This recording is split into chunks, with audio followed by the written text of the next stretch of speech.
A beloved belonging changes hands. Letting go of childhood things. For months I see it through the window as I stand at the stove cooking.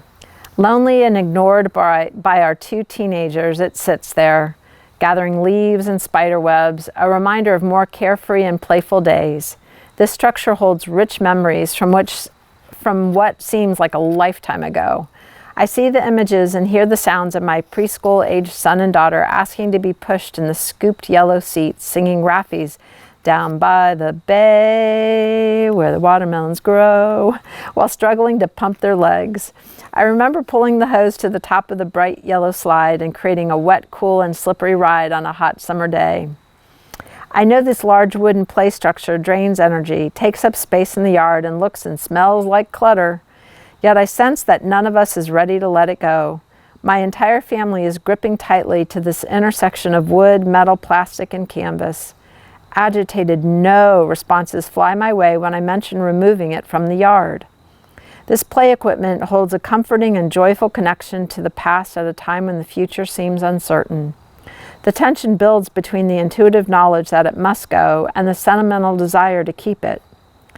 In late July, my husband informs me, checks have not come for many weeks, for many hours of work I did in April, May, and June. The billing process has changed hands and the new folks seem to be all thumbs. The breaking point has arrived. I remind my family that the play structure sits in what Feng Shui defines as the prosperity corner of our backyard and our entire property. Having steeped in these ideas for many years, my family gets it. With this awareness and inspiration, each of us moves into action. I make phone calls to several charities and discover one that may accept the structure, but they need a photo. Within 5 minutes, my technology-savvy daughter takes a snapshot of the play structure and clicks send. Clarity about a more prosperous future leaves sentiment in the dust. The next day, Habitat for Humanity calls to say that we can donate the play structure to them, but the organization does not have the resources to take it apart or pick it up. I quickly learn that it is expensive to hire someone to haul it away.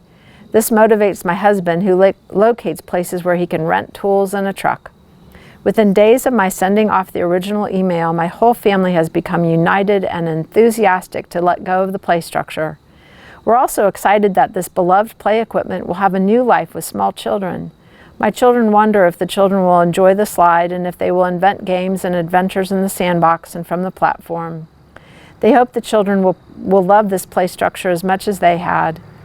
Giving creates a joy in my two teenagers that fills my heart and theirs. The once lonely play structure will have a wonderful new life. My husband and son work as an efficient and inspired duo dismantling the clubhouse. 2 days later, they load it onto a rental truck and drive to the west side of town. It becomes a memorable and happy adventure for both of them.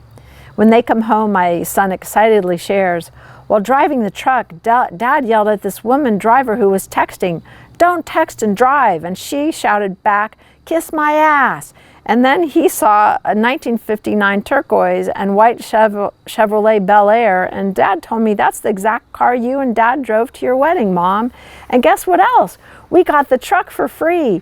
We paid for the gas, but there was no rental fee. The lady took so long processing the paperwork that her boss told us we didn't have to pay. We were standing in that store for a really long time, Mom." The next day, 2 rebate checks come in the mail, and I find a dime and a penny in a parking lot. The very next day, I find a $1 bill on a road in our neighborhood. 2 weeks later, several large checks arrive in the mail at my husband's office. These are just the first indicators of the many events that shift our financial picture. A month later, my husband receives a large check for all the work he did. Our backyard prosperity corner, now with squares and rectangles of grass seed, holds open space. A future filling up with hope pulls on our hearts a bit more than the memories of the past do. We plan a trip to our favorite hiking trail in southern Ohio with our 2 dogs. My family realizes that our tomorrows invite possibilities and new adventures too. Perhaps you too are contemplating letting go of once beloved belongings that are no longer being used. Here are some ideas that will help give you clarity as you ponder letting go of these items. Ask yourself some basic questions. What would my life feel like without this belonging? What would I do with my time if I weren't wondering or worrying about this unused item? Are there people who could benefit from having this belonging in their lives? Consider charting a possible future for your life. What experiences would you like to have? What haven't you done that you've been yearning to do? Imagine the freedom, time, and energy to create this adventure. Hold a vision in your mind and feel the excitement and joy of this experience happening. Remember that confusion is a train stop away from clarity. Listen to your heart's true desire underneath the mind's barrage of doubts and excuses. Anticipate the breathing room in the physical space once you release the unused belonging. It will be free, and so will you. When things clog our lives, we feel clogged. Take a moment to notice this experience and then realize you can take action to clear the obstacles.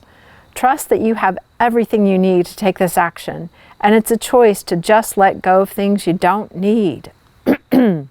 Consider it as easy as putting a grocery item back on the shelf that you really don't need or want.